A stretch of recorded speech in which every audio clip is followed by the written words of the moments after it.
Hello everyone, good morning. Welcome back to my channel स्त्री हो। सबसे पहले सबको जय माता दी, राधे राधे, जय श्री राम। कैसे हैं आप सब?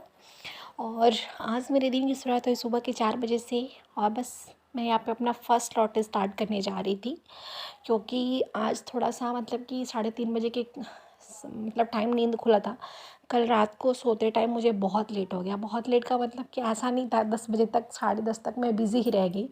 नहीं तो जो मेरे रात वाले मतलब कि नाइट के जो काम होते हैं, जैसे डिनर वगैरह करना, तो वो होता है तो 8:30 पौने 9 तक मैं कर लेती हूँ। लेकिन कल हमारे यहाँ जैसे कि खेत में जो अभी गेहूँ का वो काटने वाला सीज़न चल रहा है ना, तो वही शायद हमारे यहाँ खेत में कल चल रहा था। सॉरी, शायद नहीं, वही रहा था कल। तो इसलिए हस्बैंड को आते आते खेत से बहुत लेट हो गई, क्योंकि वहाँ पे कुछ और लोग जिससे जो काम करते हैं तो उन लोगों के साथ रहना था। गाड़ी वगैरह भी शायद ख़राब हो गई थी, तो काफ़ी लेट आया रात को, मतलब 11 11:30 बजे के करीब में। तो तब तक मैं जगी थी, तो इसलिए मतलब एक नहीं होता है कि चलने से जो थकान हो जाता है, तो वो वाली हो गई थी। इसलिए नींद ही नहीं खोली। और फिर 4 मतलब कि वही क्या बोलते हैं कि 4 बजे के मतलब करेक्ट 4 बजे हम उठ गए थे। उसके बाद से 4:10 पे मैंने अपनी पढ़ाई स्टार्ट करी और अपनी फ़र्स्ट स्लॉट कंप्लीट करके मैं यहाँ पे आ गई थी बेटी के लिए ब्रेकफास्ट बनाने, क्योंकि आज है सैटरडे और उनका स्कूल भी था। कल तो संडे है तो छुट्टी रहेगी।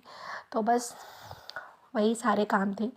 ज़िंदगी की परेशानियाँ हम सबको ना, मतलब एक होता है ना कि अपनी परेशानी बहुत ज़्यादा लगती है और दूसरों की कम। ये हम सबकी नेचर है कि हमें ऐसा लगता है कि शायद हम ही अपने लाइफ में बहुत ज़्यादा परेशान हैं, बट रियल में ऐसा होता नहीं है। ये जितनी सारी चीज़ें मैं दिखाती हूँ ना कि मतलब सुबह 3:30 या 4 बजे के करीब से उठ के रात के 11 बजे तक चलना, तो ये सफ़र मेरे लिए इतना भी आसान नहीं है जितना कि आप लोगों को दिखता होगा या किसी को भी। मतलब लोग ये कहते हैं कि मैं फॉर एग्ज़ाम्पल जैसे कल मैंने ये बोला कि नींद नहीं खुलती है तो क्या करें। तो ये समस्या हर किसी के लाइफ में थी, लेकिन अपनी लाइफ को बेटर बनाना है ना, कि हाँ ठीक है, मैं अपने लाइफ में कुछ करना है, तो इन सारी परेशानियों से कहीं न कहीं हमें गुज़रना ही है। क्योंकि जब तक हम आप मतलब किसी का एग्ज़ाम्पल ले लो कि आज के मतलब ज़माने में, मतलब या पहले भी, अगर कोई बिना स्ट्रगल किए, बिना संघर्ष के क्या कोई आगे बढ़ सकता है? ये पॉसिबल हो नहीं है ना। अगर हमें एक टाइम का खाना भी बनाना है तो हमें वो मेहनत से करके ही करना है। ऐसा तो है नहीं कि हमें बने बनाए खाने मिल जाते और ठीक है चलो भाई तुम खा लो। ऐसा तो होता नहीं हमारे घर में। कोई भी हो, जो लोग बाहर रहते होंगे खुद से पढ़ाई करने, या जिनके घर में जो होता होगा वो कुछ ना कुछ, हमें अगर आगे बढ़ना है तो यहाँ से वहाँ उठ के भी जाना है, तो उसमें भी हमें अपने एक बॉडी का यूज़ करना ही है। तो ये सारी चीज़ें हैं कि जो लगी रहती हैं, और अपने लाइफ में कुछ अच्छा करना है ना, तो फिर इन सारी चीज़ों से गुजरना पड़ेगा। मतलब कि कभी अगर टाइम मिले, अभी तो नहीं, मतलब कि अभी अपने स्ट्रगल का स्टोरी सुना के कोई फ़ायदा नहीं है किसी को, कि ये लगे कि हाँ ठीक है आप ही कर रही हो। लेकिन कभी समय मिला, अगर लाइफ में सक्सेस हो गई ना, माता रानी ने चाहा तो ज़रूर शेयर करूँगी कि हाँ मेरी लाइफ किन कठिनाइयों से गुजरी है। और ऐसा नहीं है कि मतलब कि यहाँ पे सारी चीज़ें मुझे बने बनाए मिल जाते हैं। वो सारी मेहनत मैं सब आप लोगों के साथ शेयर करती हूँ कि हाँ ठीक है, ऐसी मेरी सुबह से लेके आफ्टरनून तक ही ब्लॉग शेयर करते हैं। क्योंकि मैंने कल आप लोगों से कही थी कि मेरी दोनों बेटियों को मुझे देखना होता है। उसे आने के बाद मैं चाहती हूँ कि सुबह तो वो रहती ही नहीं है, और फिर उसे आने के बाद भी मैं बिज़ी रहूँगी तो मुझे ही गिल्ट होगा कि मैं उसे टाइम नहीं दे पा रही हूँ। तो इसलिए उसके आने से पहले मैं अपना सारा काम कोशिश करती हूँ कि मैं कर लूँ और मैं उसको टाइम दूँ। तो इसलिए, और कभी लाइफ में सच्ची बताऊँ तो मतलब मेरी भी लाइफ ना यार बहुत ही मुश्किलों से गुजरी है बिफ़ोर मैरिज। जैसे मान लीजिए कि ये सारे काम मेरी आदत है, मतलब अब ये मेरी हैबिट बन गई है।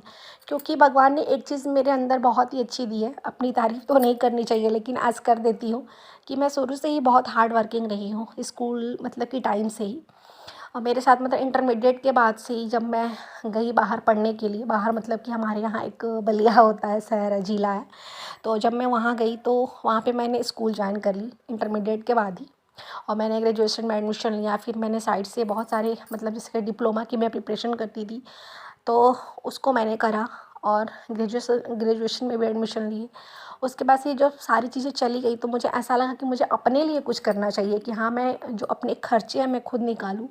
तो मैंने कॉन्वेंट स्कूल ज्वाइन करी। मैंने वहाँ पे ढाई मतलब कि शादी से पहले, मतलब कि 2017 में मेरी शादी हो गई। 2017 में, हाँ 2017 में मेरी शादी हो गई थी। तो मतलब कि जब मैं स्कूल ज्वाइन करी ना, पहले तो होम ट्यूशन वगैरह बच्चों को देती थी। उसके बाद से मैंने अपना एक कॉन्वेंट स्कूल ज्वाइन करी और वहाँ पे मैंने 2 ढाई साल तक पढ़ाया। फिर मेरी शादी फिक्स हुई, फिर मैं यहाँ आ गई। यहाँ आई तो पढ़ाई मेरी बिल्कुल ही रुक गई थी, मैंने कभी इसके बारे में ज़िक्र ही नहीं किया।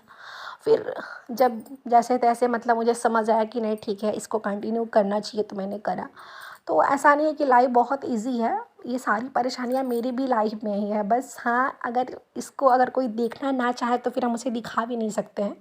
और इससे ज़्यादा तो मैं कुछ नहीं कह सकती आप लोगों को। बस इतना ही कहूँगी ना कि आप मतलब जैसे भी हो, जिस हाल में भी हो ना, आप बस अपनी प्रिपरेशन करो, अपनी तैयारी में लगे रहो कि हाँ हमें कुछ करना है। क्योंकि कुछ करने के लिए कुछ खोना ही पड़ता है भाई। नींद से तो कंप्रोमाइज़ करना ही पड़ेगा। और बिना मतलब कि वो क्या बोलते हैं, मेहनत के कुछ होने वाला नहीं है। ऐसा तो दिमाग से निकाल ही दो कि ऐसा कभी होने, कोई मैजिक नहीं है कि हाँ ठीक है ये एक दिन में सारी चीज़ें मैजिक की तरह चेंज हो जाए, हमारी लाइफ बहुत अच्छी खासी हो जाएगी, ऐसा नहीं होता है। तो बस यही था मेरा आज का छोटा सा ब्लॉग। उम्मीद करती हूँ शायद आप लोगों को अच्छा लगेगा। चलिए फिर कल मिलेंगे, बाय बाय।